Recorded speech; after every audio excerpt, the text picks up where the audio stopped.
What's going on, everybody? Welcome back to another page from the playbook. This is Nate coming at you guys with another team in the 32 NFL offseasons in 32 days. Today's team, we're talking about the Jets, Jets. Before we get into today's video, guys, I just want to give a special shout out to today's sponsors, starting with Gold Fine and Bowles, lawyers for the injured. Personal injury, workers' compensation, those are their two things, but any sort of legal advice, they're the people to call. Give them a phone call, 309-673-5144. Tell them we sent you, okay? And I'd also like to shout out SeatGeek for sponsoring today's video as well. Use promo code PLAYBOOKSPORTS on their website to get $20 off your first purchase of $30 or more. Let's get back to the video. New York fans, listen, this is a safe space. You can cry. It's okay. I understand. Talk about a true nightmare last season. An absolute nightmare. You finally get the quarterback that you've been clamoring for. He finally comes in. You get Aaron Rodgers. You don't have to watch Zach Wilson anymore. He's not ready. He'll have time. Aaron Rodgers is here for 2 or 3 years. Zach can learn. He'll be fine. And Aaron Rodgers on Monday Night Football, Week 1, running out on the field in those all-white jerseys, waving the American flag. I mean, goosebumps. Absolute goosebumps. And I'm thinking at my house like, they might be legit. And then 4 plays in, your season's over. That's it. That's all you get. You got 4 plays of excitement. Rich Eisen said it the best, in my opinion. I've never seen the movie The Shining, but he has, so he referenced that movie and basically said there's a character in that movie who spends the entire time, the whole movie, trying to get to this house that they're stuck in. And he finally gets there, and within seconds of getting there, takes an axe to the chest, and it's done. That was the Jets. That is the perfect metaphor for the Jets season. All offseason, we're watching videos. Rodgers slinging it to Garrett Wilson. Oh, baby, here we go. And then you get an axe in the chest 4 plays into the season. Like, oh my God, what a horrible start to the season. Like, I hate the Jets and their fans. I felt genuinely sick that happened to them. I would not wish that on anybody. That is horrible. I mean, killed their entire season Week 1. I will say this. I said it last year. I said it is malpractice to put 40-year-old Aaron Rodgers behind this offensive line and think that he's going to be okay. He made it 4 snaps behind that offensive line. So, what have the Jets done to fix that line and to fix this team and try to do something with them? Try and break the longest postseason drought in the NFL. They haven't been to the playoffs in like 13 years, something like that. 10 to 13 years, no playoffs. They've got to fix that. They're all in. What have they done? Let's talk about it. No coaching staff changes to talk about here, which obviously I'm normally a fan of the continuity of it. However, I am not a big fan of Robert Saleh or Nathaniel Hackett as head coach and offensive coordinator. First of all, I think offensive coordinator Nathaniel Hackett is bad at his job. Straight up.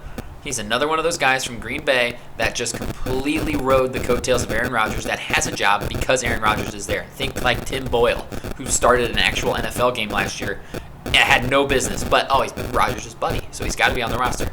I think that's the same thing for Nathaniel Hackett. I think he's terrible. So, Jets, you guys should sign him to a lifetime guaranteed contract to always be the offensive coordinator. I think that is good business. Continuity, folks. Do it. Let's talk players lost, players added. And players lost is significantly shorter than players added. Jets were active this offseason. Players lost here. I will say they lost rotational edge rusher Bryce Huff, who did have 10 sacks last year. It was his first actually decent season. But I think the Eagles grossly overpaid for him, giving him $17 million a year for 3 years when he's only had 1 year with more than 4 sacks. That is disgusting. I hate that. So Jets, unfortunately, the Jets were smart to do this and to let him walk and save money there. So that was good. Outside of him, though, didn't really lose many key contributors. Let's talk about all these additions the Jets have made. So, like I said, Jets surprisingly active in free agency. I mean, just player after player after player, it seems like. And we'll start offensive guard John Simpson, starting guard from the Ravens. Really solid for them. Really cheap. They got him. He's 26 years old. Starting caliber guard, $6 million a year. With the going rate of guards this offseason, that's all it took for him. That is unbelievably cheap. Great move there. Like that a lot. They brought in Mike Williams from the Chargers to be wide receiver number 2. Kind of an overpay for me at $10 million for the year, but it's just for 1 season, so I don't hate that. If he can stay on the field, he's a solid number 2 receiver. He has missed some time these last 2 years. Missed a ton of time last year with a season-ending injury. I think he tore his ACL, if I'm not mistaken. So We'll see what he can do. He's never lived up to the promise as a first-round guy, number one receiver, but I think he can be a solid complementary piece as long as he's on the field.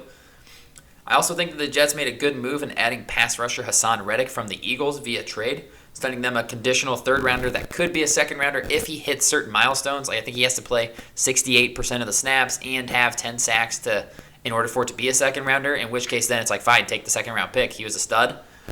I think he's a solid pass rusher. I do think he was overhyped a little bit. He had one outstanding year when they had, 70 sacks as a team. The Eagles did. He was unbelievable that year. He's a good edge rusher. I don't think he's a top 5. I don't even think he's probably a top 10 edge rusher in the NFL, but he's very solid. He's a solid edge rusher. I don't hate that move at all.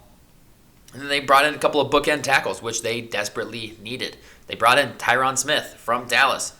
Obviously, the most injured player ever. He has not played a full season since 2015, so you cannot count on him for 17 games. If you are, that's a horrible mistake.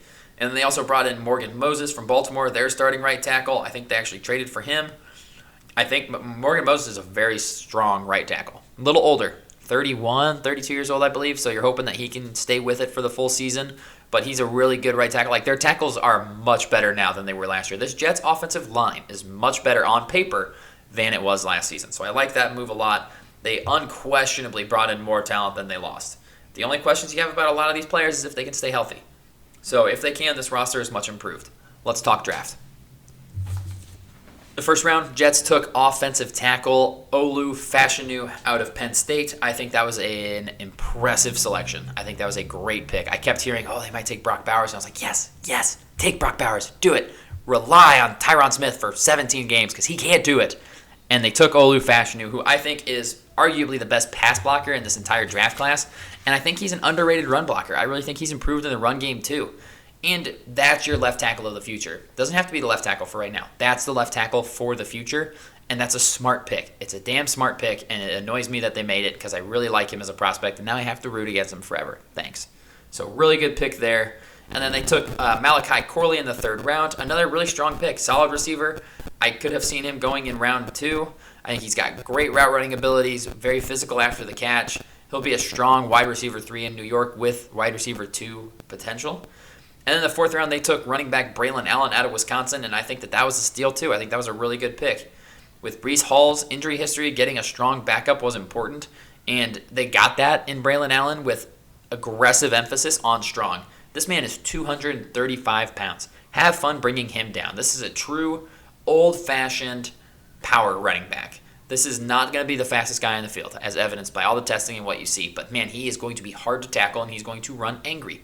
And Breece Hall's injury history, getting a strong backup is super important, like I said. So I really like that pick as well. And overall for their draft, I have to begrudgingly admit that this was a really good draft by the Jets. There weren't any really picks where I thought they passed on a vastly superior player and took someone else and made a mistake like they did last year with Will McDonald. I think that was a mistake pick. This year they didn't have any of those. Fashanu is super smart. He's a pick for the future and likely this season at some point when Tyron Smith inevitably gets hurt, as he does literally every single season. That's not just me being a hater. Hasn't played a full season since 2015. He will probably miss time. Just go ahead and expect that. But I don't think Fashanu will struggle if he's thrust into the lineup. Same thing with Malachi Corley, and same thing with Braylon Allen. I think all three of those guys, if asked to play this season, will do just fine. I really do. Mike Williams gets hurt, Malachi's ready. I think he's really solid. Same with Braylon Allen. I think he can be kind of a bell cow back with his size. He's not going to be the fastest guy, but man, he's like a sledgehammer in there. He's just going to run into you and just wear you down up front. He's just that tough. So I think they've got three players at least who can contribute immediately. Honestly, if they need them to. I think they could all contribute immediately. So I'm going to have to give this draft class an A, and that's honestly painful because I thought the Jets drafted terribly last year, and it was a lot of fun for me. This year, I think they drafted really, really well. So well done, Jets, on your draft. Overall, this offseason, it is so blatantly obvious New York's all in on this season. This is the year. Jets fans, you cannot lose Aaron Rodgers in the first 4 snaps of the season. Your whole everything is built on this season. If this season doesn't work out, what is there to look forward to? You don't have a quarterback. You will lose both your left and right tackles. Your defense is just getting older, like they're in their prime right now. You've got to capitalize on this right now. Pretty soon, Sauce Gardner's going to get paid. Garrett Wilson's going to get paid. Jermaine Johnson's going to want to get paid. You can't pay everybody. You've got to take advantage of it right now. It is this year or bust. And the concern I have for them is, can these guys do it? Can they hold up? Can Tyron Smith give you 13 really good games? Or is it going to be 8? Can Morgan Moses continue to play at a high level at his age? Can Aaron Rodgers be Aaron Rodgers? That's what this is all predicated on. Is can Aaron Rodgers come back at the age of 41, an age at which no quarterback other than Tom Brady has been able to be successful in the NFL? It's just hard, and he's coming back off of a brutal Achilles tear. Just popped that sucker. Had to have full reconstructive surgery.